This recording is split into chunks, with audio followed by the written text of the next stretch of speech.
I know you've seen these empty cicada shells around your yard, but have you ever seen how they get out of such a tiny shell?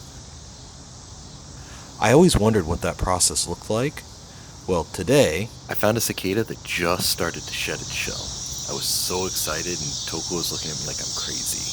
I've always seen the shells stuck to things, but I finally got to see the cicada molting process from start to finish. When we saw this near our house, I was like, I need to record this. I don't have a good tripod, so Toko ran back, got me a box and a makeshift phone holder.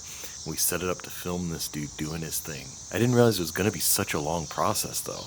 I had to speed up the video, otherwise it's like an hour of footage. I'll put the speeds on the video so you can see and compare it to normal time. I honestly feel like I've completed a bucket list item, like I'm still beaming. Crazy nature stuff is always super rad. Enjoy the rest of the video because this dude's pretty cool once he fully leaves the shell.